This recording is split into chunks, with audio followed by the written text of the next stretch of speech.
Welcome to Randolph-Macon Academy, to members of the community, to some of the veteran groups that we shared an invitation with, to Mr. Dan Murray, Chairman of the Board of Supervisors here for Warren County. Appreciate you being here.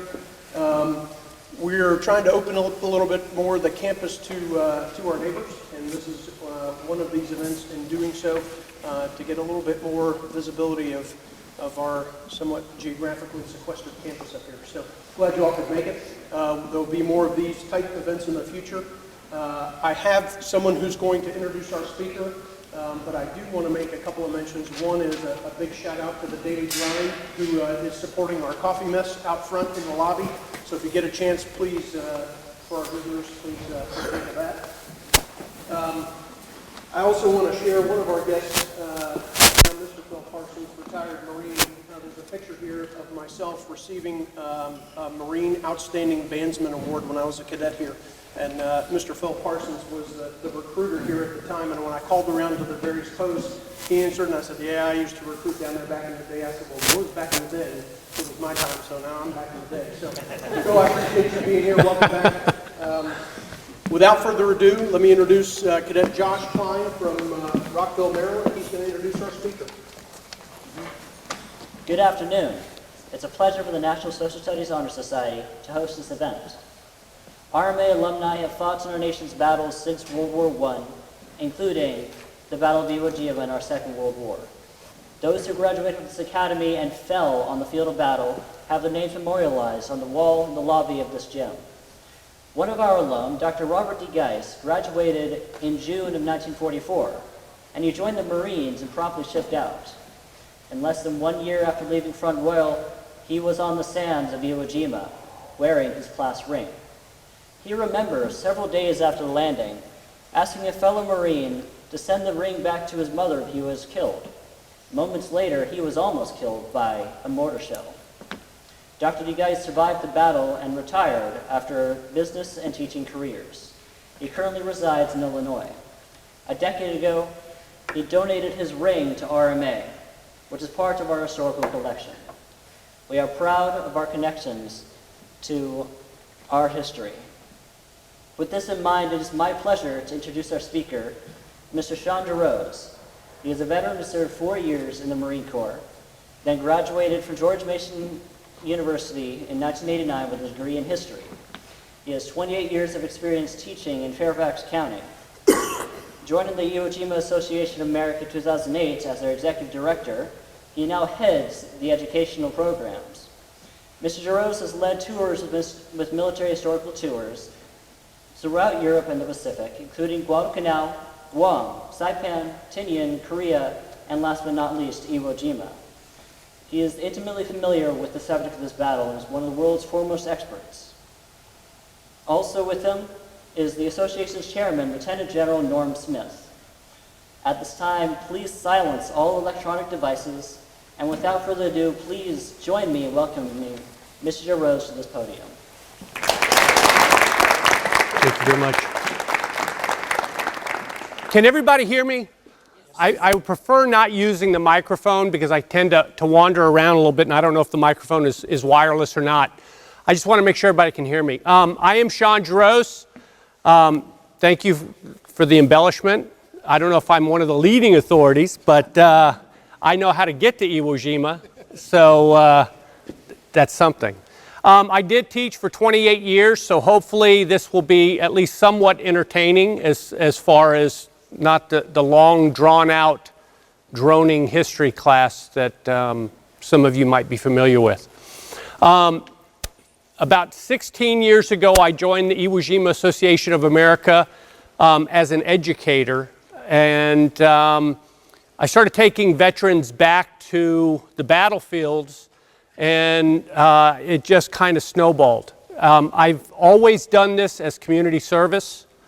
So community service is, you never know where it's going to take you in this world. In my case, I've gotten to go to Iwo Jima about a dozen times, and it is an amazing experience. So I'll be talking a lot during today about community service and tying it into the bigger responsibility of you young adults, because it is very, very important. So this is what Iwo Jima looks like today. We are the only entity in the world that can get you to Iwo Jima. The island is completely closed.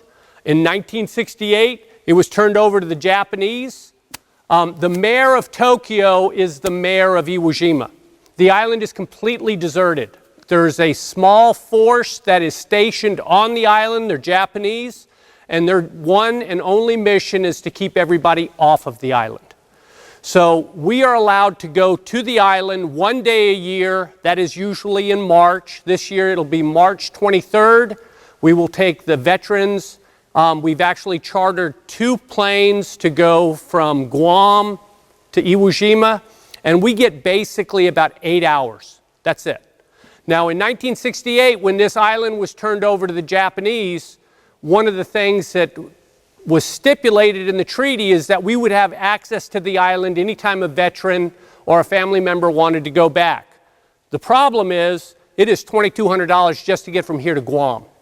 There are no commercial air flights going to Iwo Jima, so we have to charter the flights. So one day a year, we coordinate with the Ministry of Foreign Affairs with Japan, and then we are allowed to go out on a date that they pick, and it's usually right around March 23rd. And then we meet with the bereaved families of Iwo Jima and the government officials that show up, and we have what is known as the Reunion of Honor. This is one of the hats. This is an event that is sponsored by both governments. The United States Marine Corps supports us in what we do because we are a 5013C. Nobody's making a profit off of this trip. This is a labor of love for everybody involved. So when we go to the island, the only ones who are actually given transportation on the island are the veterans of the Battle of Iwo Jima. A lot of people get very upset about that. So you have to be physically fit in order to go to this island. Last year we had a 90-year-old man that had served in Europe during World War II, and we couldn't even get him transportation. So you have to be a veteran of the war in order to get transportation on this island. However, I can tell you, having gone several times, the way to go is to hoof it, because you're walking the entire battlefield. It is an amazing, amazing thing. So this right here is the island of Iwo Jima as it looked in 1945. Very, very small island. You're talking 4.5 miles long, 2.5 miles wide, 8 square miles total. This is a very, very small island. And what we were looking for was Motoyama number 1, Motoyama number 2, and over here was Motoyama number 3. This was a small fighter airstrip. In order for us to take that island, we had to have this. So at one point we had 75,000 Marines that were in this island, on this island. We couldn't fit any more Marines on this thing.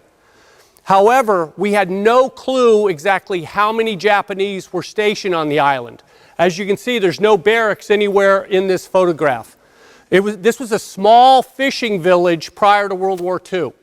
When the United States first started fighting against Japan after the attack on Pearl Harbor, the Japanese knew that they were eventually going to be fighting here. They knew they would confront the United States and that a big battle would take place there. So this was all known prior to that.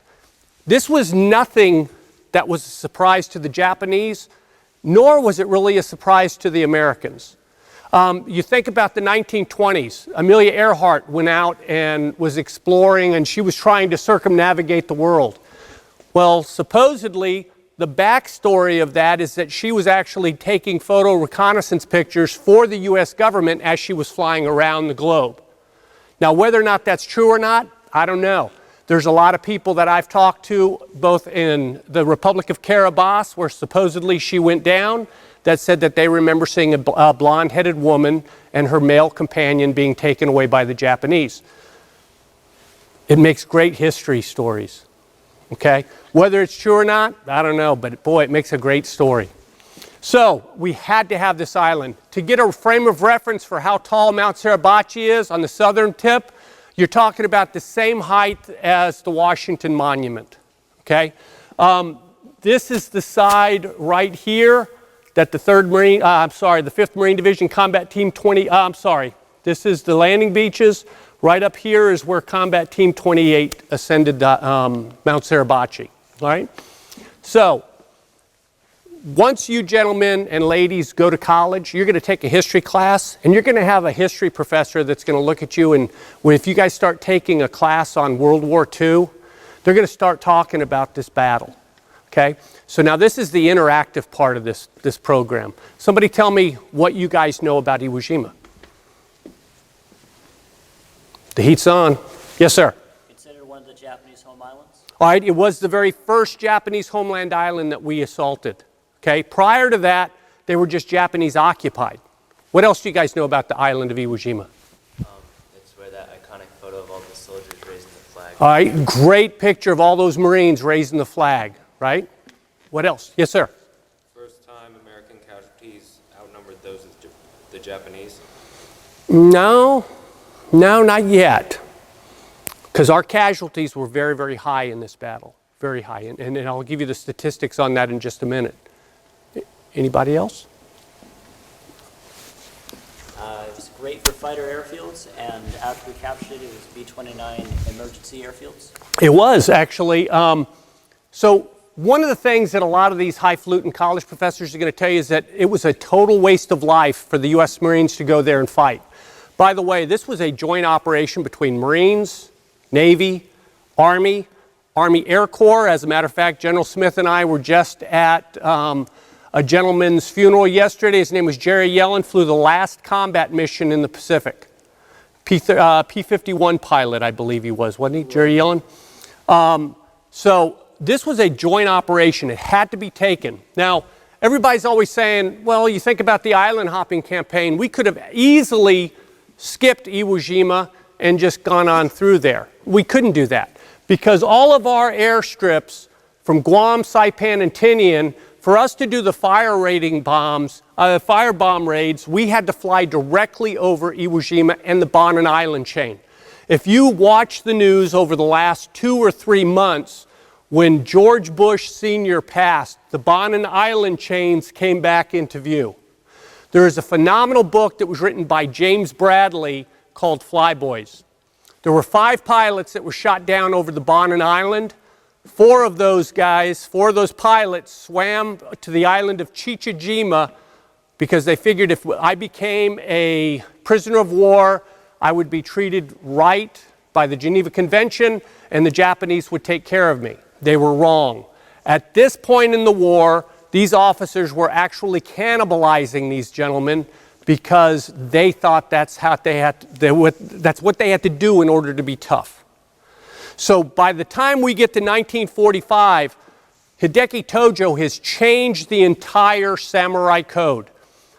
Back during the daimyos in ancient Japan, if you were a samurai and you fought your best fight, even if you lost, if you survived, then you would then swear allegiance to that next samurai that defeated you. Hideki Tojo could not have these samurais pledging allegiance to the United States. So instead, he changes the samurai code to where they're committing suicide. So that's why you get widespread harikiri in these Pacific islands. It turns out to be absolutely nonsense. So for 74 straight days, the United States starts bombarding the island of Iwo Jima. 74 straight days, dropping 500-pound bombs on this thing. After that, General Howland Mad Smith came to the U.S. Navy and said, I need 10 days of naval bombardment.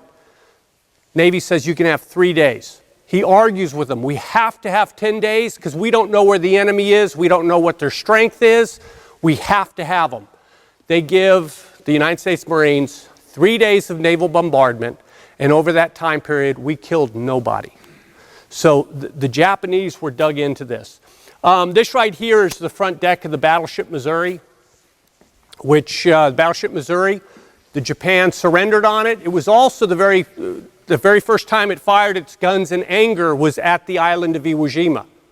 So this is one of the bullets that is fired out of the battleship Missouri's leading guns. It takes 3 of these bales of black powder in order to fire one of those bullets. It can fire up to 24 miles with pinpoint accuracy. So think about a hurling Volkswagen going through the air, hitting this island, and we didn't do any damage to the Japanese. None. So, this is the island of Iwo Jima. We had no idea how many people were there on the island. What we knew is we had a whole bunch of Japanese. The estimates were about 13,000. However, if you look at all the red dots on that map, those are cave entrances, exits, spider holes, and fighting positions. So the Japanese had really dug in very, very well. Starting with the beginning of World War II, when we assaulted Guadalcanal, all the Marines would come up to the landing beaches and then they would push all the way through. And the Japanese would have a trench line defense. Well, starting in Guadalcanal, the Japanese figured out that this was not an effective way to fight, and there was no way they were going to stop this overwhelming amount of Marines that were constantly coming ashore. So, General Tadamashai Kobayashi, who was the island commander of Iwo Jima, decides he is going to fight this entire battle completely different than any other Japanese officer had. So this is some of the 5 W's of what was going on this island. What you need to really fully understand is all of these red dots are all connected by tunnels and caves. The only part of the island that was not connected was right here at the base of Mount Suribachi and then over here by Motoyama number 1. If we would have given them about 30 more days, they would have connected that entire island. So General Kobayashi had absolutely planned this battle out so well. Now, one of the amazing things about this, first of all, there's 22,000 Japanese in this island. As they're digging these tunnels and everything, all of his men had a mantra. They were not allowed to die until they killed at least 10 Marines.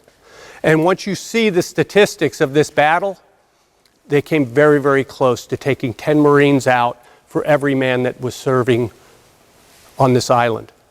So General Kobayashi, the one thing that helped us out so much in this, though, was that Hideki Tojo had actually changed the culture of the samurai. General Kobayashi was a true samurai. So he's telling his men exactly what they have to do. Don't die until you kill 10 Marines. All of his other officers who considered themselves to be samurai, and it's really important you understand, they considered themselves samurai. They were not. By 1945, the Japanese are pulling officers out of insane asylums and bringing them in and commissioning them as officers. So if they had samurai lineage, they became samurais, even if they were insane, which is why you had cannibalism happening on Chichijima. Okay, so this man is going to totally change the culture, and as a result of that, we're going to have widespread suicides down in the tunnels of Iwo Jima. It gets very, very bad. So this is General Tadamashai Kobayashi here.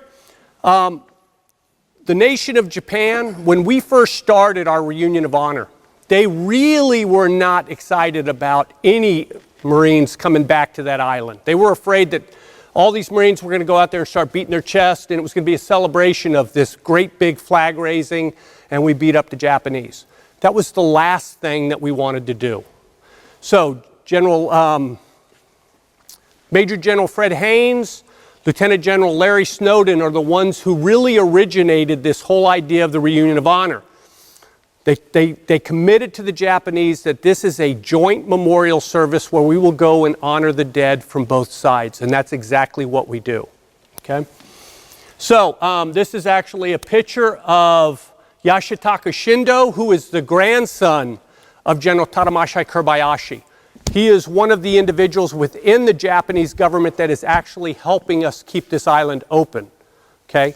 Because you are an American citizen, this is your birthright. The only people that can go to the island of Iwo Jima are Americans and Japanese. That's it.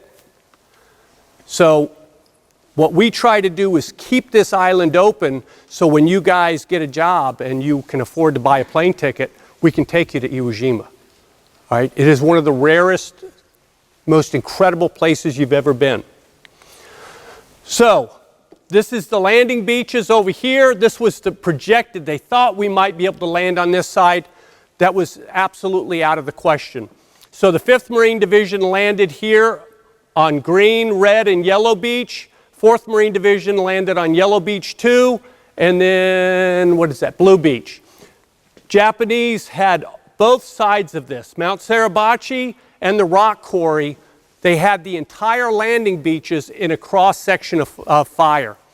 There are 3 terraces here on the landing beaches. As you come out of the water, there's these terraces that come up. They're very, very steep. The Japanese, if you remember that map with the red dots, after the first terrace, the Japanese lined that first terrace with machine gun bunkers. They're very, very well camouflaged. You can walk right by them today. They're still so very well camouflaged. You can't even, unless you know it's there, you're not going to find it. Every time I go to Iwo, I find a new bunker. And it's not like I'm exploring new territory.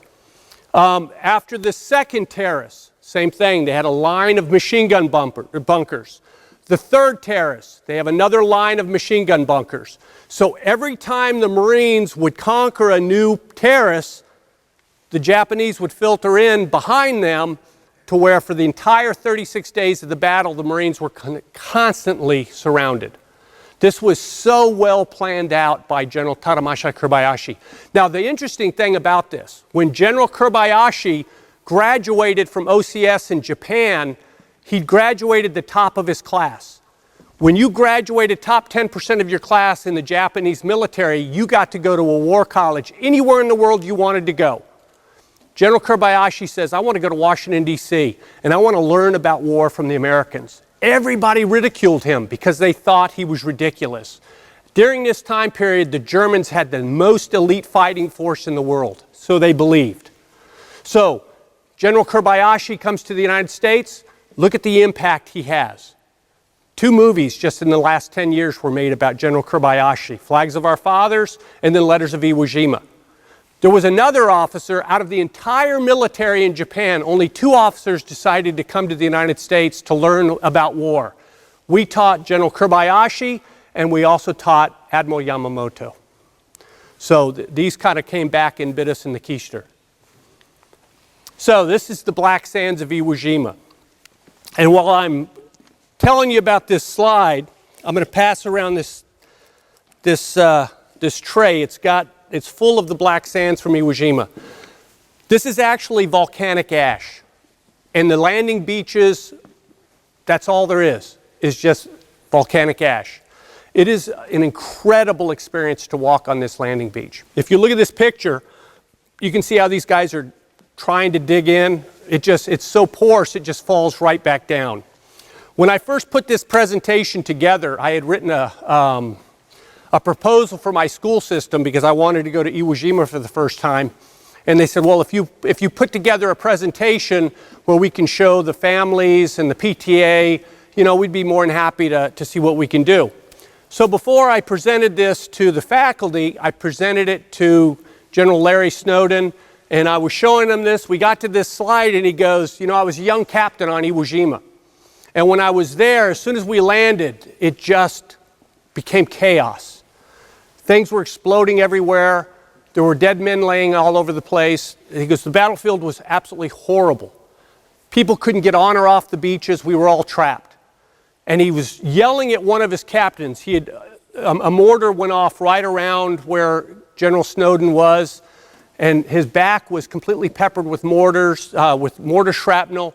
It had blown out both of his eardrums. He was screaming at one of the squad leaders that was up on one of the terraces. The guy he couldn't hear him. So General Snowden crawled up this terrace and grabbed the guy by the ankle and yanked, trying to get his attention, and he just kind of slid and then rolled down this terrace. The man had been hit in the head by one of the machine guns that was up on the front there. As he looked down the line of these other Marines that were in the squad, he was absolutely horrified because all of the men were killed in the same manner. So coming up over this terrace as you walk about 50 feet from this terrace, this is one of the very first terraces, that's where the machine gun bunkers were. And they had a complete section of fire completely taking out the Marines.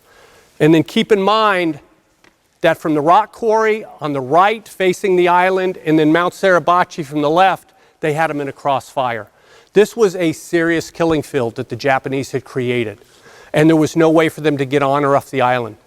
When Suribachi, he knew the Marines were going to land, knew exactly where they were going to land, and when they did land, he told them, you wait until I give you the order because I want to make sure nobody can get on or off the island, and that's exactly what he did.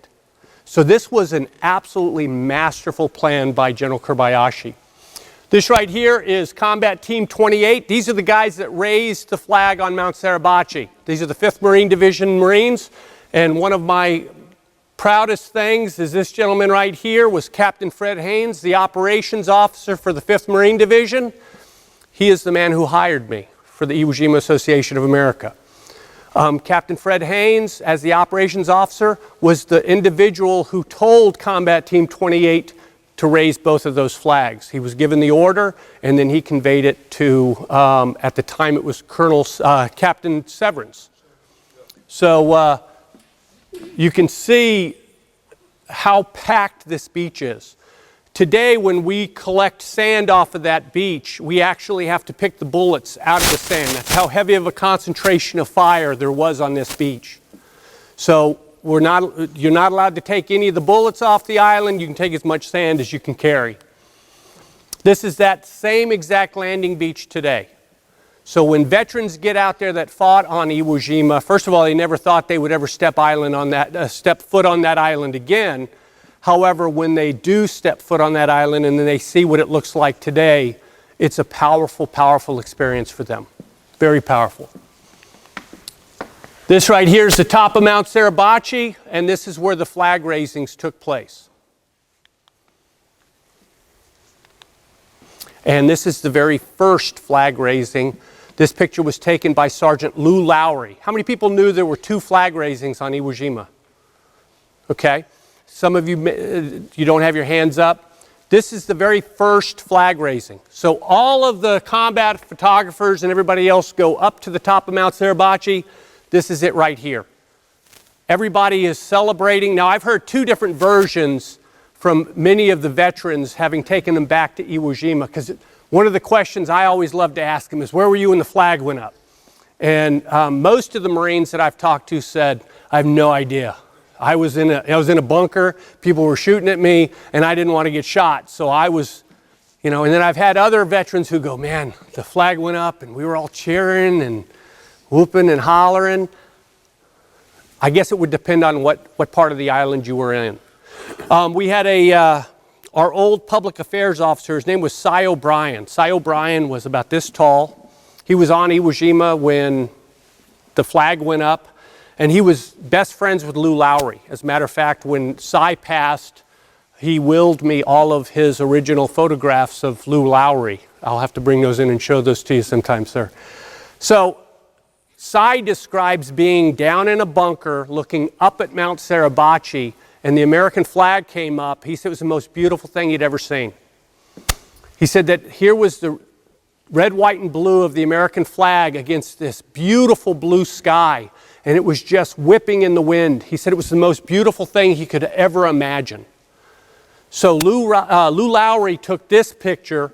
Cy O'Brien was a combat correspondent typing about what he was seeing on the island of Iwo Jima. So he also participated in the invasion on Guam. This is a picture of Joe Rosenthal. So Joe Rosenthal missed the opportunity to take a picture on that first flag raising. This is on February 23rd. D-Day on Iwo Jima was February 19th. So here we are on the 23rd. The flag is not big enough, so it's decided they're going to take a second flag up, and it's going to be raised by Combat Team 28 again. So this is Combat Team 28 still. So Joe Rosenthal hears that they're going to take this flag up, and so he goes, I'm going to go up there with these guys. Now, Joe Rosenthal, as you can see because of his thick glasses, he was 4F. He was not eligible to enter the military. So he was a private photographer that was actually there making a profit. However, his whole goal was to document what was happening on Iwo Jima and all of these other locations out in the Pacific. So Joe Rosenthal goes up, he's asking all these other combat photographers, are you going to go up and take pictures? They're like, what are you, crazy? It's the second flag raising. Nobody cares about that. So he goes up alone. There's only one other photographer that goes up with him, and that's a guy by the name of Sergeant Bill Genaust. Sergeant Bill Genaust has a moving photograph camera, and he can only take 11 seconds at a time. So he has to really, really make sure what he is filming is worth 11 seconds. Because as soon as that 11 seconds is done, he has to open that camera up, he has to pull that reel out and then reload it, then he gets another 11 seconds. So Sergeant Bill Genaust is going to be really careful about what he is filming all the way up to the top of this mountain. Keep in mind, the Japanese are still shooting at these guys. So nobody's up there partying. They're up there, they've got a full secure area, perimeter, and they're still being fired at by the Japanese. So Joe Rosenthal gets up to the top of the mountain, and at this time, it's just chaos up there. There are huge lava boulders everywhere. And so you can see by this photograph right here that Joe Rosenthal is below where the flag raising took place. So he goes around and he starts stacking up these massive lava rocks. He gets up on top of them and he's balancing himself. And they say, Joe, the flag's going up. Snap. He takes a picture. Now, Joe doesn't know what he's got. So he decides, I better take another picture. Now, the reason he didn't even know if this picture was going to take is because prior to him coming up the side of Mount Suribachi, he had actually dropped his camera in the surf when they told him, hey, they're going to raise another flag up on top of Mount Suribachi. So he drops this camera in the water, he's shaking it off all the way up to the top of Mount Suribachi. He gets up there, he takes this photograph, but he has no clue what he's got. So he decides, he tells all the men that are up there in Combat Team 28, okay, you guys want to be in the newspaper? So they all take a picture, and the title of this picture is Gung-Ho. So this is a posed photograph, okay? There is a massive controversy about this photograph that I'm going to tell you about in just a second. So Joe Rosenthal has no clue that he took this photograph. None. It is an accident. Joe Rosenthal takes it, he then goes down the mountain, gives that roll of film over to an Amtrak driver who takes it out to a ship. They turn it in there. Within 24 hours, this picture is across every single newspaper in the free world. This is the most reproduced photograph in American history. This is the second most recognized symbol in the world. Coca-Cola is number one. But that's why I'm here, because we're going to beat Coca-Cola. Okay? So, what happens is, imagine when this thing finally gets to Australia, the guy who's cropping this picture had a very important job. Now, there's a lot of people that said that this was a horrible picture because it doesn't show anybody's faces or anything else.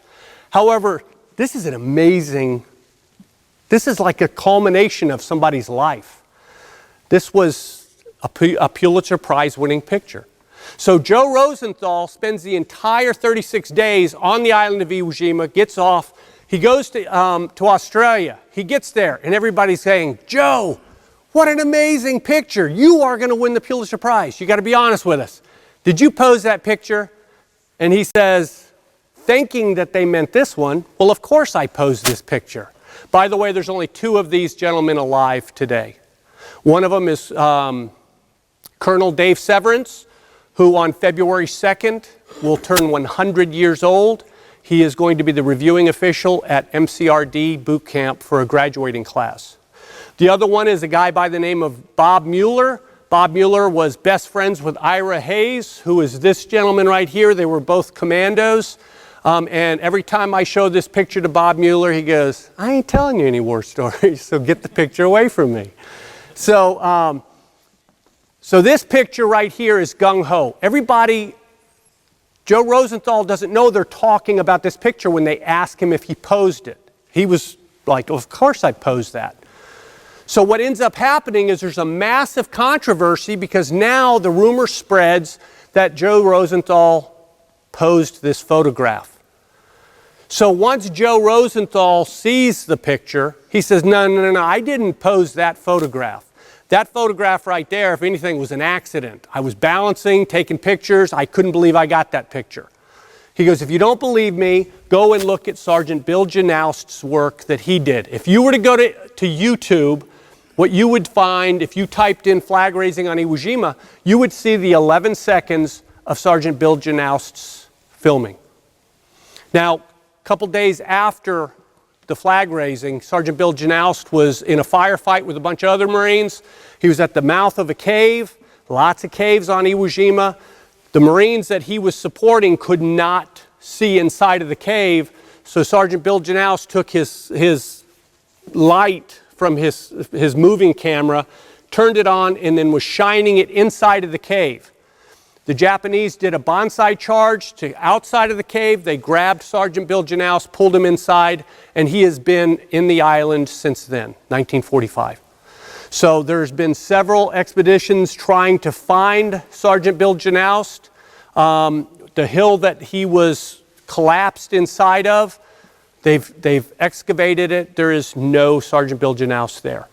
So the search continues. And I'll tell you a little bit about what we are doing to try to aid the Japanese. Medal of Honor recipients. What is absolutely amazing about this battle is we had 27 Medal of Honors out of this one 36-day battle. This was a ferocious, ferocious battle. Out of 22,000 Japanese that served in this island, less than 200 survived. Out of 75,000 Marines that fought on this island, 27,000 casualties, 7,000 killed. This was an absolute bloodbath. Never in American history had we seen anything like this. So the Battle of Iwo Jima was absolutely a horrible battle. It was a defining moment in warfare. This was the youngest, Jack Lucas. Any seniors in here? How old are you? 18. 19. All right, so Jack Lucas was kind of a juvenile delinquent. Didn't get along real well with a whole lot of guys. He was very, very big boy for his age. 15 years old, his mom was yelling at him about grades and stuff like that, so he had had enough of it, and so he ran away from home. And he tried to join the Marines. They said, you have to be 18 years old. So he was able to get his birth certificate, and luckily, the doctor who birthed him forgot to fill in the year that he was born. So Jack Lucas helped him out and put in the appropriate date. Jack Lucas joined the Marine Corps. A year later, he is on the big island of Hawaii at Camp Parker, and at the Parker Ranch, and Camp Tarawa, and he is going to go to war on Iwo Jima. Commanding officer says, hey, write letters. We're leaving Camp Tarawa. We're not coming back here. So write letters home saying goodbye. So Jack Lucas decides, well, I better make peace with Mom. So he writes a letter to Mom. She gets the letter, immediately freaks out, calls up the commandant's office. The commandant of the Marine Corps gets a hold of Jack Lucas. They throw him in the brig. Somehow Jack Lucas escapes, stows away aboard one of the ships with his buddies. He gets to the island of Iwo Jima, gets off of the ship, and finds his way with his squad on the beaches of Iwo Jima. As they are patrolling one day, Japanese grenade comes rolling out. Jack Lucas dives down on top of the grenade. It's a dud. Gets back up, they continue patrolling. Second grenade comes out. Without even thinking about it, Jack Lucas dives down on the Japanese grenade, and this time it detonates. It absolutely devastates his midsection. They get him off of the beaches, they get him onto one of the ships where he can get operated on, taken care of, and Jack Lucas died at a very, very ripe old age. This is him right here with Commandant Hagee. Jack Lucas wrote a book, I think it was titled Iron Man or something along those lines. It's a phenomenal book. It is a great story. So if as we're going through here, I'm going to give you a lot of good recommendations for books. If you're interested in them, great. They're out there. It's the best way to learn, okay? How many people here hate history? You guys can be honest with me. Okay? I can remember sitting in a classroom and my history teachers droning on, and then they would say, read chapter 3 tomorrow so we can discuss it. And I'd be like, oh, for the love of God, I don't want to read chapter 3. This is the best way to learn history, through these kind of stories, by reading the first-hand books. Okay? I had lunch several years ago with General Mattis before he retired. He was one of our keynote speakers at one of our symposiums. And we were sitting down and he asked me, how old is your brain? How old is your brain? 16? Shame on you. How old is your brain? How old is your brain?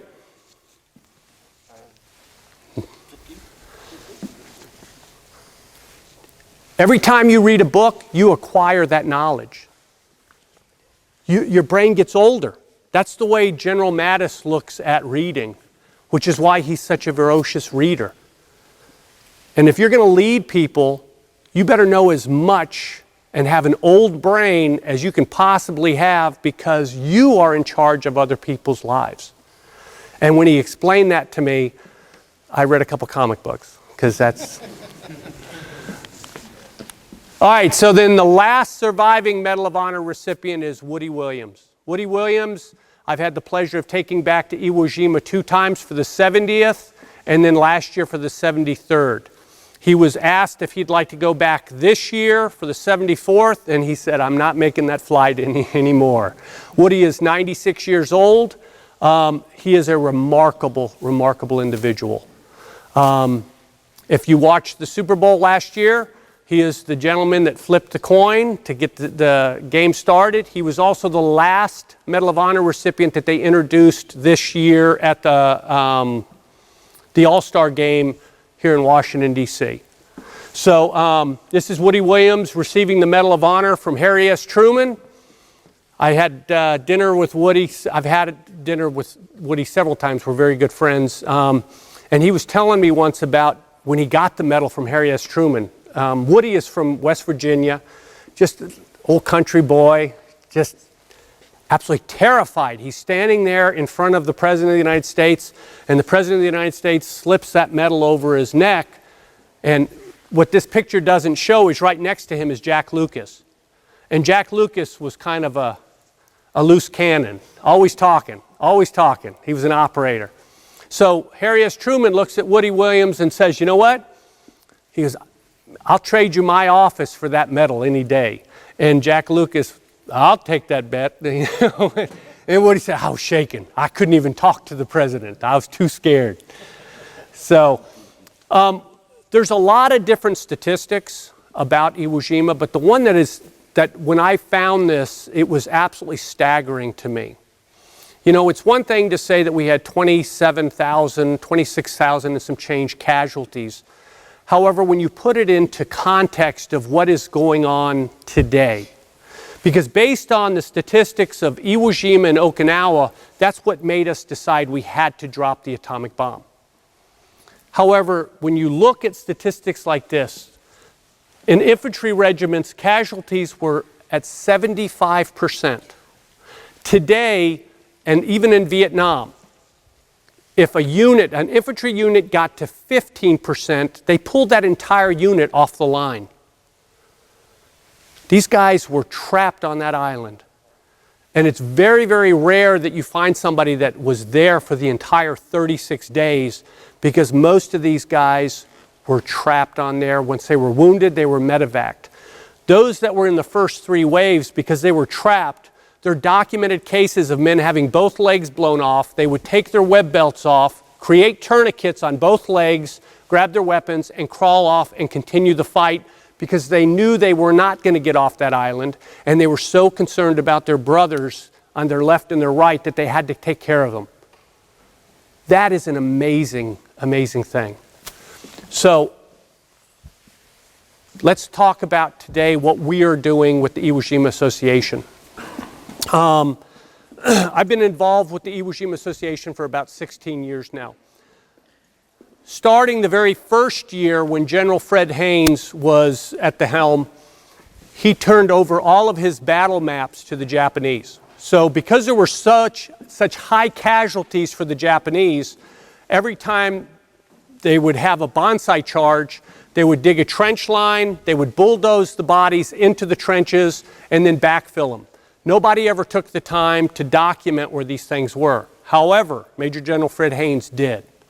So he started marking on his battle maps exactly where these mass graves were.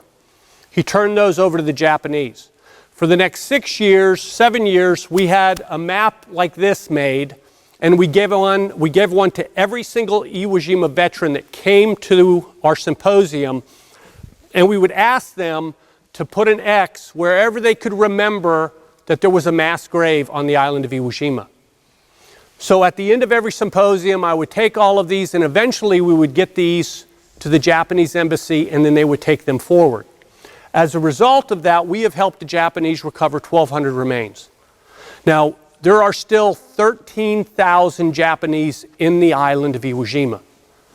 Yashitaka Shindo, who is one of the Diet members for the Japanese government, his plan is to turn the island of Iwo Jima into an international peace park. We're hoping that happens, because if that happens, then we can actually open that up for study to where we can take students on a 5-day camping trip where we sleep on the landing beaches and we do all that stuff. That ain't gonna happen anytime soon though. So what we're hoping is that as they continue to recover, because as Shindo-san has said, once we recover all of the remains, we'll do it. Well, they're never gonna be able to recover all the remains. 11 miles of tunnels. The tunnels are very, very fragile at this point. We tell people do not go down in the tunnels anymore. It's just too dangerous. So another picture of that.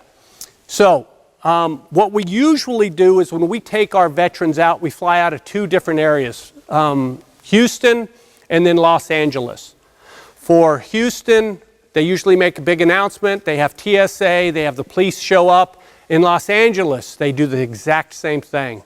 They make an announcement, the entire airport just empties down into our terminal, and then they give these guys a hero send-off. United Airlines, what an amazing job they do with our veterans. If they have space available, they bump our veterans up to first class for free, which is an amazing thing. This is a job that all of the pilots are bidding on because they know they're going to take the veterans back to Iwo Jima. So we fly from Houston or LA to Hawaii. They hold the plane there in Hawaii, and then we fly from Hawaii to Guam.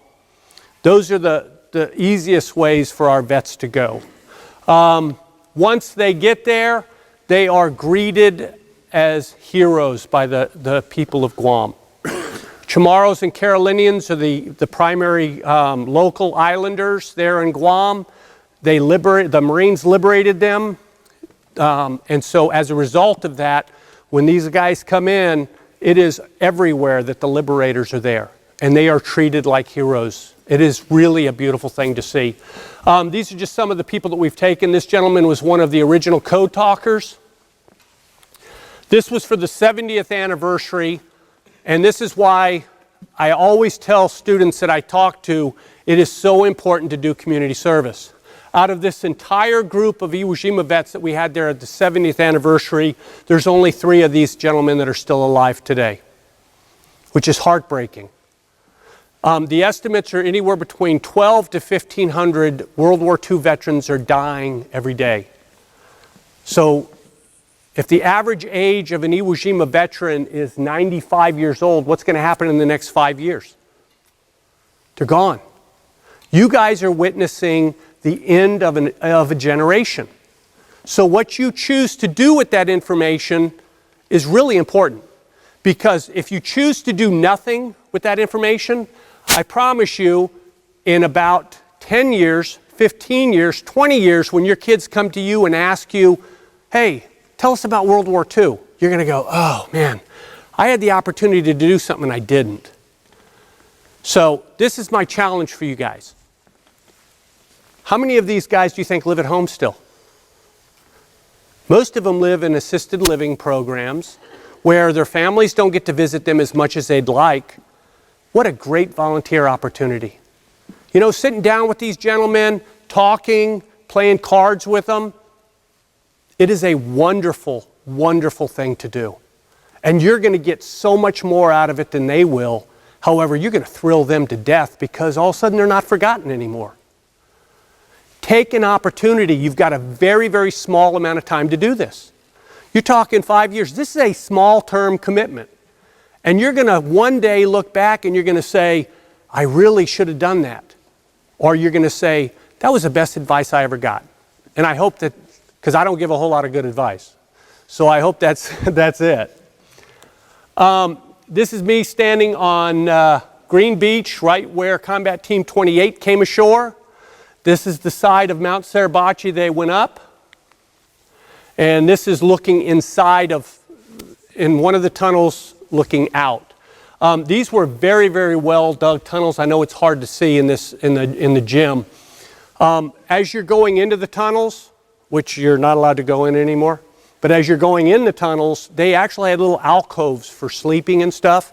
When you would go deep down into the tunnels, the weapons are still there. There's rifles, there's katana swords, there's the biggest collectible in the Pacific right now are sake bottles. The Japanese sake bottles stood about this tall. Back in 1945, they were a brilliant, like royal blue. Today, because of age, they're like a turquoise. And they're absolutely gorgeous bottles. They sell for about $1,500 each.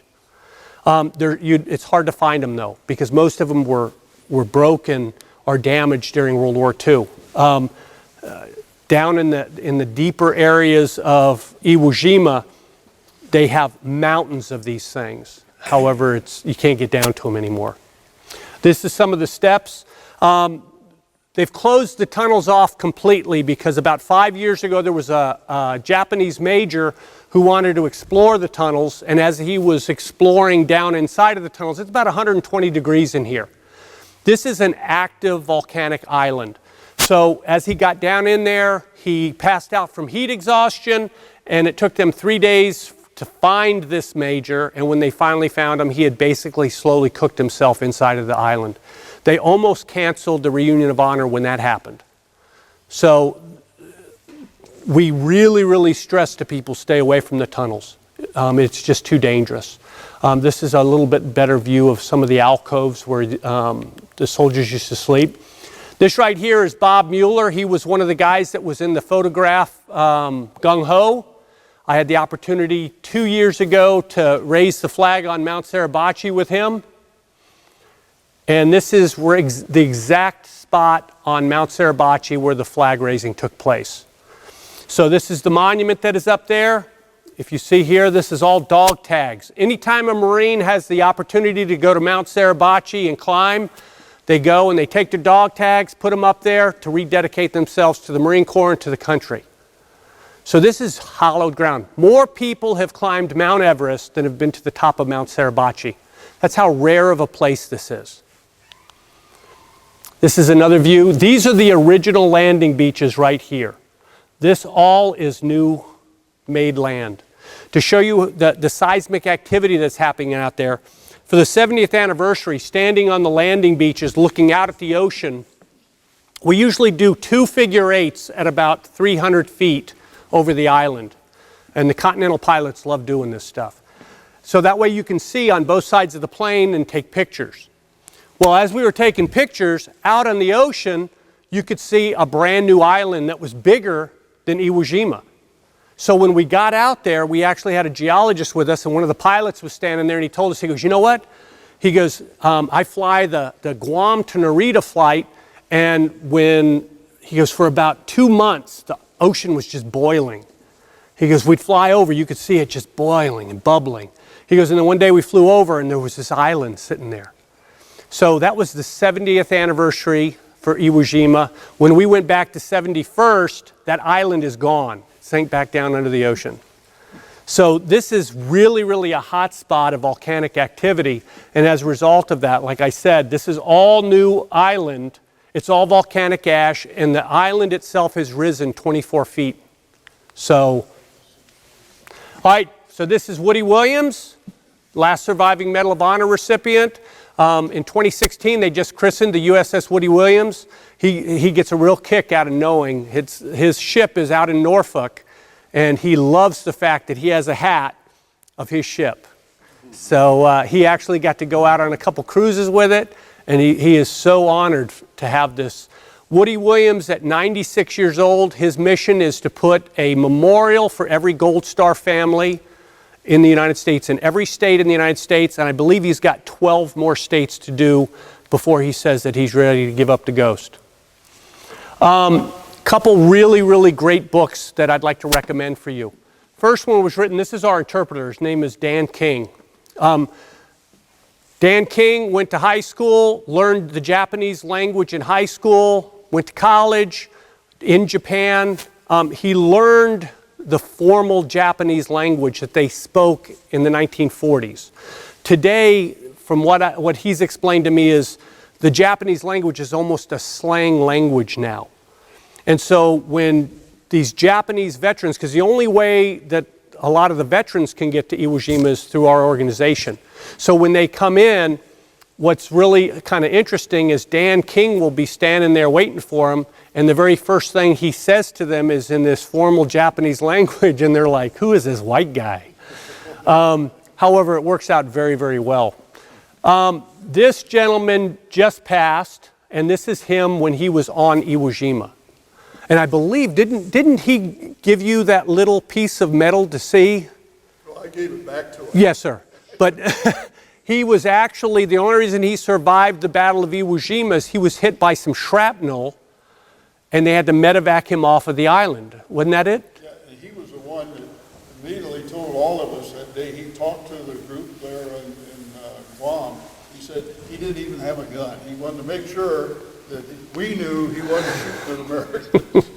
And quite a gem. And I can tell you, having been associated with the organization for as long as I have, I've been to some of these meetings where we've had Japanese Zero fighters. There was a kamikaze pilot that showed up one time, and he was burned over probably 70% of his body. And he had actually flown his plane into the side of an American ship, and it careened off into the ocean, and it burst into flames, and he survived. And saying this through Dan King, he was telling everybody his story, and essentially what had happened is when the Americans noticed that he was still alive, they dove into the water and pulled him out and saved his life. And the guy just, by the end of our time on Guam, we had, I think it was 4 Japanese veterans from the Battle of Iwo Jima, and every one of them was wearing a Marine Corps hat and saying, "Oorah!" It was quite a great trip. The second one is by Kimiko Takahashi. The name of the book is So Sad to Die in Battle, The Letters of Iwo Jima. This is what Clint Eastwood made the movie about. If you want to watch a phenomenal movie, it is incredible. Letters of Iwo Jima. It's a great read because it's all in Japanese, so you got to read the subtitles the entire time. Okay? It is pretty accurate, historically accurate. There's a couple things where there's a Marine that is saved by the Japanese and brought into a cave, and they take care of him. That did not happen. This was a brutal, all-out fight. So there was not a whole lot of people that were actually surviving. This is the memorial on the landing beaches. As you're coming off of the water and the ocean is behind you, the memorial is in English. If you go around the other side of the monument, it is in Japanese. So this is a joint reunion and memorial service where everybody gets together, and this is hallowed ground. This is hallowed ground. Every single person that goes to this island is dressed like I am right now. Even though you're going to hike 10 miles that day, this is the way you dress. And the Japanese are in full funeral attire. So this is the last thing I'm going to tell you guys. I've got 2 slides. This one right here, this is one of our board members. His name is Ivan Hammond. Ivan Hammond was with the 5th Marine Division, and Ivan is about 97 years old. He was married to the same woman for 75 years, Eileen Hammond. Every time they were together, they were holding hands and kissing on each other. It was beautiful. They were high school sweethearts. And every time like I'd see them, I'd say, man, you guys, I hope someday I find what you guys have. And they're like, well, you know, we were just really lucky. Just wonderful, wonderful people. Well, every time I take a veteran back to the battlefield, I always ask them for a picture so I can see what they look like back in their prime. So this is a picture of Ivan Hammond when he first got off of Iwo Jima. He had lost 20 pounds. He came walking into his high school and he wanted to see Eileen, and she just thought he was the biggest arrogant person she'd ever met in her life. But I show you this picture because you guys are young and you're looking for role models. This is a role model. This is what a role model looks like. When you see these guys that are on the football field and pumping their chest and talking about what a great guy they are because they are so tough, these guys beat up the world. These guys saved us. They saved our way of life. We owe them a massive gratitude of debt, which is why I'm here, because if you don't remember these stories, if you don't study about their sacrifice and what their buddies went through and died, then why did they do this? I'm a firm believer as a Marine that you always leave your environment better than the way you found it. And I want you all to wonder and ask yourself, are we leaving our society better for our future generations? And if not, you are the ones who've got to change it. Thank you.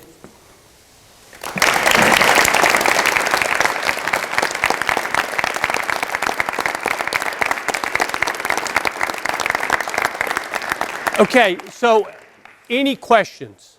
I'm going to take some questions. Yes, sir. Was John Bradley a Navy corpsman, and how many on the first flag raising or on the second flag raising?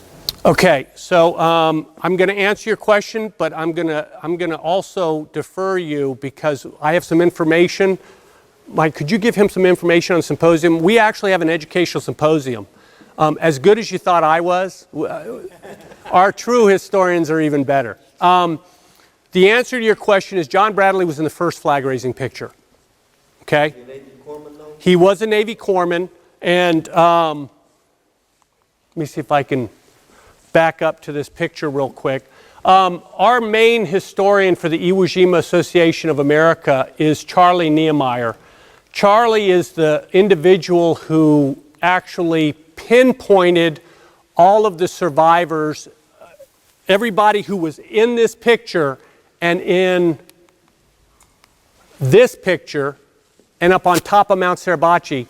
Charlie Niemeyer was told by General Mueller, I want to identify every single person in that picture. We have to know and we have to get it right. So this was thought to be John Bradley.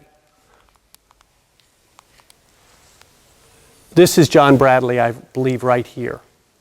He was not in the second flag raising picture. And a lot of people, there's been a lot of controversy about that because they're like, oh, he didn't want to, why didn't he tell people that he was not in that flag raising?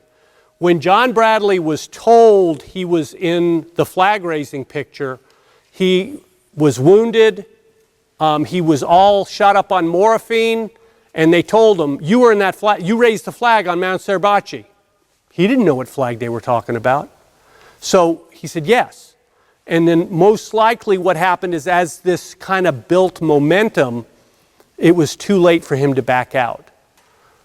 He couldn't clarify, couldn't do anything, except for his entire life he refused to talk about the flag raising. He didn't want anything to do with it. So this flag raiser is actually Private Harold Schultz of, I believe it was Detroit, Michigan, or Flint, Michigan. The guy just lived in obscurity. He told maybe just a handful of people, yeah, that's really me. But everybody just was like, come on, there's no way that's you. But yes, John Bradley was in the first flag raising photograph. He was a Navy corpsman. I'm sorry? Where's the original print that Rosenthal took today? Oh, the original? I believe they've got the metal chrome thing in the Marine Museum. Both flags are in the National Museum of the Marine Corps. What he shot, though, with his camera, the original print. I don't, Where's that at right now? I couldn't tell you where that's at. I couldn't tell you where that's at. I think that the negatives they're on display in the museum, right here in Quantico. So, okay. Other questions? That was such a good question. That was such a good question, sir. With our compliments. Great, thank you. So you guys got to get into this. I got some swag. Yes, sir. Curious why you said that the western beaches they couldn't land there. The tides over here are too treacherous, and it wasn't really a beach. After the battle, after the island was secured, they actually brought in a bunch of landing craft, and they filled them full of concrete and sank them. The coral reef. And what's really, really eerie now is as the island is rising out of the ocean, all of those landing craft are coming out now. So I'll be able to see them on Google Earth eventually. You might even be able to see them now. You can see them very easy from Suribachi. Yeah. All I have to do is get there, right? Yeah. Yes, sir. What was the involvement in aircraft in terms of taking this island? All right. So first of all, we had all American aircraft were absolutely the close air support was very, very important for this. And remind me if I don't tell you about the flag raising crazy box. So as the battle was still raging, when we only had half of Motoyama number 1, the very first plane landed, and that was a B-29 bomber called Dynamite. It is estimated, all these professors that say we didn't have to take that island, well, we did, and as a result of that, we saved anywhere between 10 to 20,000 air crews' lives. So the proof is in the pudding. P-51s, Jerry Yellen, who passed away yesterday, was a hotshot P-51 pilot, and he actually flew he's credited with flying the last combat mission over Japan. But we had, Iwo Jima on the edge of Motoyama number 2, they never intended on bringing the atomic bombs back to the island of Tinian. So when the Enola Gay took off, they had already dug a nuclear bomb pit for that bomb. So if something happened to where they couldn't drop that payload, they were going to land on Iwo Jima, and then they were going to unload that bomb right there on the island of Iwo Jima. The bomb pit is under the runway. So, it's like that. Colonel Dave Severance, who's turning 100 on February 2nd, sent us a box that is huge of everybody and their mother has claimed to be in this photograph. Okay? There's a guy in California that was with the 4th Marine Division who claims that he went up with Combat Team 28. Well, the only problem with that is the 4th Marine Division was on the other side of the island. So all these newspapers and everybody else has interviewed this guy as though he was one of the flag raisers who never got his dues. Colonel Severance used to have people just writing him constantly, trying to convince him that they were the flag raisers.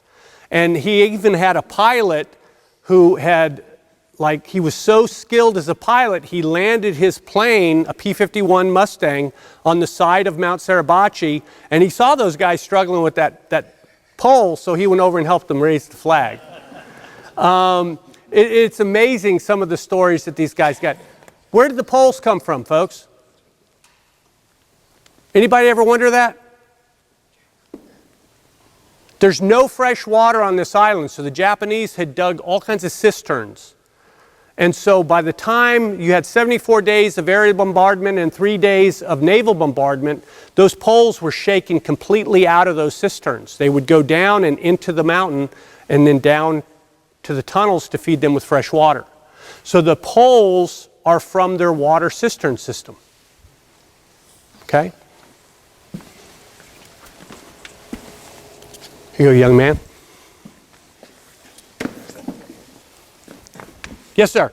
You said that the Japanese tunnels were like 129 degrees when the... About 120 degrees now. So when the Japanese were fighting, how did they stay down there? Isn't that... They just dealt with it. You know what? I guess they just dealt with it. You know what? By the time we landed, the Japanese didn't want to be there. Because think about all of that bombardment and everything. We had, several years ago, we took a 90-year-old woman, and I didn't bring it with me, I don't believe.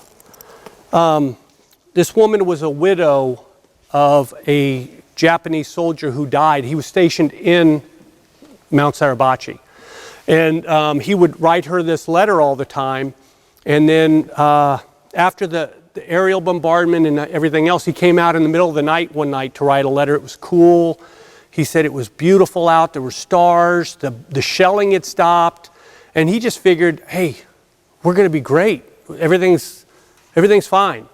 And so he tells his wife, I think I'm going to see you again. I'm going to survive this thing. And our translator, Dan King, was reading this letter to us. And he came out the very next morning, and the entire fleet was there, and he saw the Higgins boats out there circling. And he knew, and he finished the letter, I will never see you again. I love you. I hope you have a good life. Absolutely heartbreaking letter.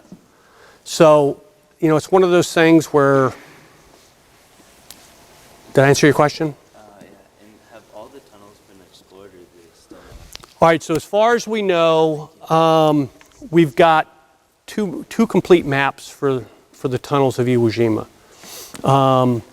One of them was auctioned off a couple years ago. I have another copy of originals. We don't know how many of the caves have collapsed. Like Shindo said, as soon as they can recover the remains, and the problem is, now there's still Marines that are missing on Iwo Jima. When the Japanese recover the remains, they do a Shindo ceremony where they burn the bones and then they take the ashes back to Japan. The problem is there's no DNA testing. So we don't know if they're burning American remains or Japanese remains.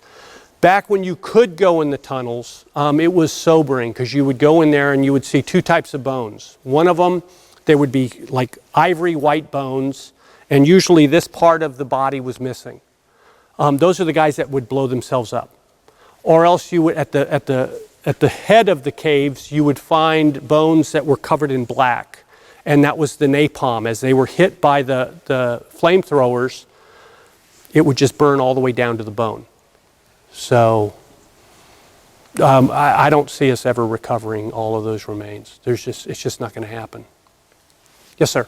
Why did the Navy do the full 10-day bombardment of the Resources. It came down to resources. You know, they didn't see any barracks there or anything. You know, keep in mind the 7th War Bond Drive was incredibly successful. And the reason they had the 7th War Bond Drive was because we were running out of money. Our country was going broke. And General Kobayashi believed, and he rightly believed, that if he could inflict enough punishment on the American Marines and soldiers and airmen, if he could do that, he could get a conditional surrender for Japan. Him and his men had no illusions about surviving that battle. As a matter of fact, Kobayashi didn't have to be there, but he believed he needed to be with his men. So, did I answer your question? Okay.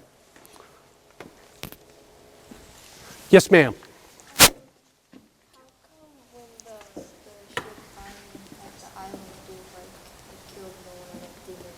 Because they were so far underground. All it did was rattle the island, but it didn't do any damage to anybody down below. They were just too deeply dug in. Okay? Yes, sir. How long did the fighting go on after they raised the first flag? All right, first flag was raised on February 23rd. Okay, the total battle went on for 36 days. When the American public saw the pictures, when they saw this picture on the cover of their newspaper, what do you think they thought? It's over. We won the battle. It's still going to go on for another 32 days. I'm a history major, so I don't want to have to take my shoes off to count how many days. But the battle is still raging. As a matter of fact, there's only 3 of the flag raisers that are actually going to survive this battle. Okay. Yes, sir. I'm sorry? What kind of food they eat on the island? They had canned fish. They were on rations for months. They were on rations. The Japanese were suffering much more than you figure American Marines lost about an average of 20 pounds per man. The Japanese were much, much frailer than that because they just didn't have the capacity to go get fresh supplies. They were completely cut off at this point. Okay? Yes, sir? What happened to General Suribachi? He is still buried somewhere on the island. Nobody knows where. See if I can get back here quick enough. So this is Katana Point over in this area here. He is buried in this area somewhere. At some point he was taken off. He was buried by his men somewhere. They do not know where. Our historian who passed, gosh, I guess it was about 10 years ago that Colonel Ripley passed. When Ripley died? Yes, sir.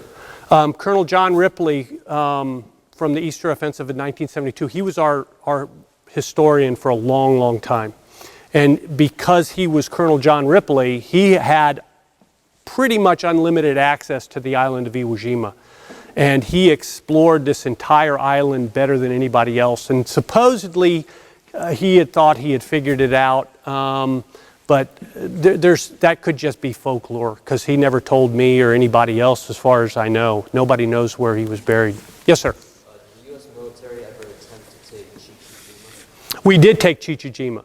Yeah. As a matter of fact, I used to go to an event out at the Nimitz Museum in Fredericksburg, Texas, and I ran into this old Navy Seabee. And you want to know where we are in education today?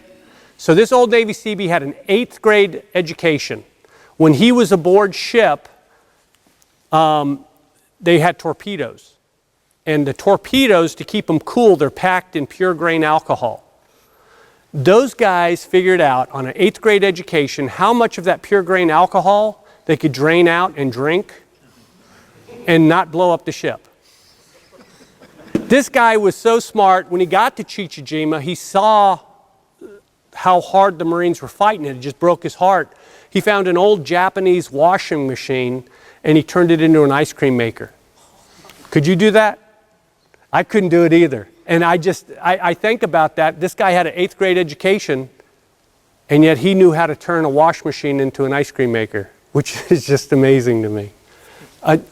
Yes, sir? When did the Japanese surrender, and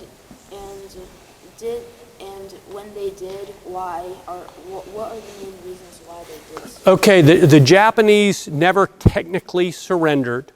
So there wasn't a time period where the Japanese just laid down their arms and said, that's it, we give up.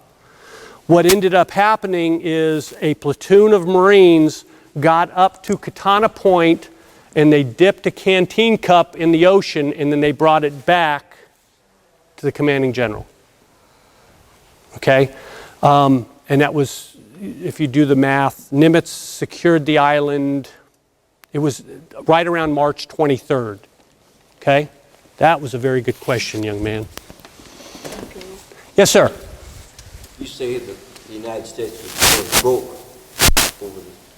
What was it like for the Japanese? I mean, they're just getting overwhelmed. Is there a weapons display on Iwo Jima? No. Have you seen it? So there's no weapons display? Oh, there's weapons laying everywhere. Okay. But there's not. Any hand grenades there? Yes. What are they made of? You saw one the last time you were there. Was it? Yeah. Well, I've been down in those tunnels back when I commanded in Okinawa, and that was in 87, 88, and 89.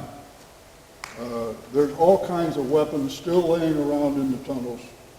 The hand grenades they had were made out of bamboo, had a bamboo handle on it which was open, had a primer string that you could pull on it to ignite it, and they're still laying around all through those tunnels. They were, I had to step right over them. Did you see any ceramic though? Yes, they have those as well.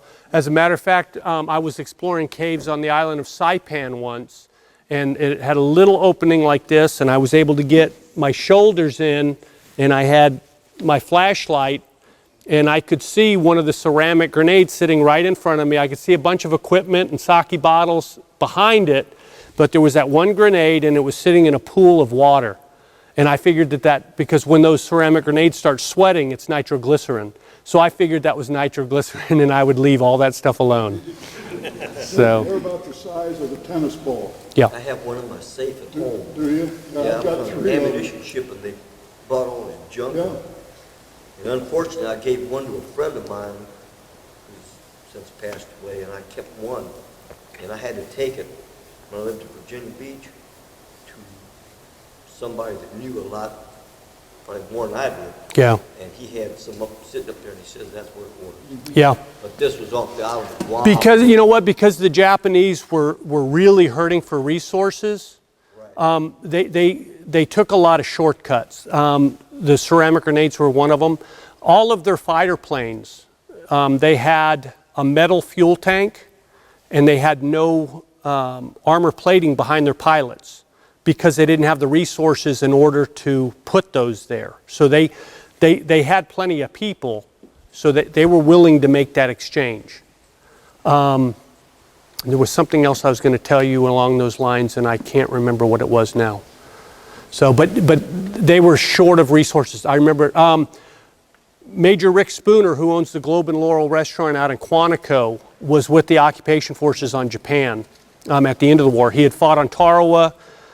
He was prisoner of war on Saipan, and then he was with the invasion of Tinian, and then Okinawa, and then he ended up with the occupation forces in Japan. They found over 700 brand new fighter planes in caves.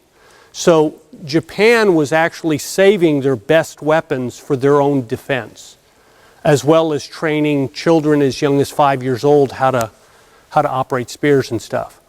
So they were really, really hurting for resources by the end of the war. Yes, ma'am. Mm-hmm. What was the age limit for people to fight in Japan? The Japanese soldiers, they were young, 14, 15 years old, maybe even younger.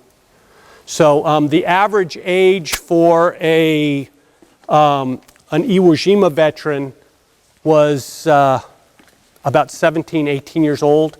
If you were 21 years old, you were an old man on Iwo Jima. They called you Pops. Yes, sir.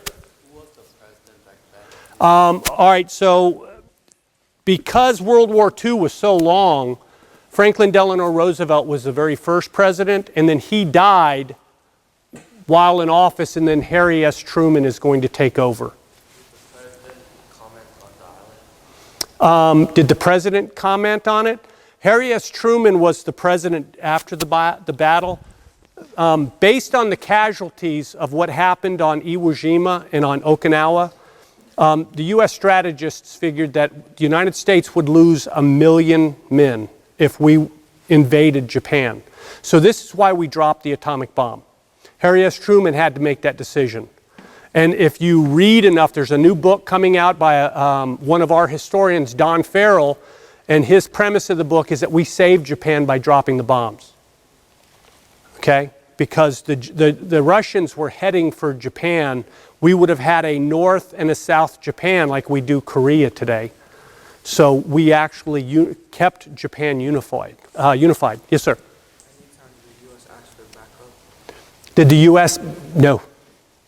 It's Marines, man. Come on. Time for about 2 more questions. 2 more questions? Yes, sir.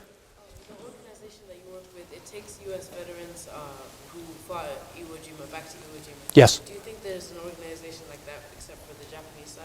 There is the Iwo Jima Association of Japan, yes. They called themselves the Bereaved Families of Japan. Up until about 10 years ago, the Japanese had no interest in recovering their remains. Okay, and then finally that movie came out, Letters of Iwo Jima, and the Japanese family started saying, hey, what happened to all of our people that were killed out in the Pacific? And so now the Japanese are actually paying a reward for people to turn in the remains of Japanese soldiers. I can remember going to Guadalcanal when there was nothing. You would go into the jungle and you would see an old Japanese Zero hanging up in a tree, and you'd climb up there to look inside and you'd see bones laying in there. That's all been cleaned up now. So the Japanese are making a concerted effort to get all of that stuff out now. Yes, sir. So you talked about the majority of the hardships during the mountain and climbing the mountain, but were there any other things while taking the airfield that were just as or harder? Yes. You ever heard of Sergeant John Basilone? Sergeant John Basilone received the Medal of Honor on Guadalcanal at a place called Bloody Ridge. When Sergeant John Basilone received the Medal of Honor, he was done with World War II. However, he talked his way back into combat. They made him a platoon sergeant of a machine gun squad, and he actually landed with the 5th Marine Division. And when everything blew up there and all the men were laying on the beaches, he was the one who actually is credited with running up and down the beaches, kicking people in the butt, telling them, you got to move inland. So he had actually started taking people up to Motoyama No. 1 and some of them beyond. When he was coming back is when John Basilone was hit. And John Basilone, there's a lot of controversy about how he died. His Navy Cross citation says that he was hit by a machine gun. However, his death certificate says that he was hit by mortar rounds. I've met many, many veterans who always say that they were with him when he passed.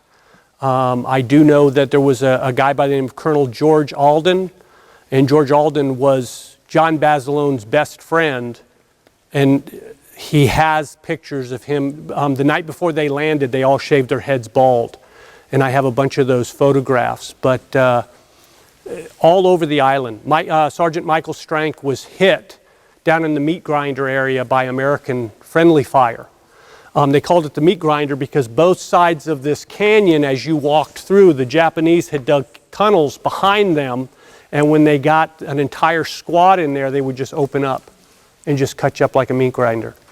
So this was happening that entire 36 days. There was never a place to be safe on Iwo Jima. Okay? Thank you very much for your time.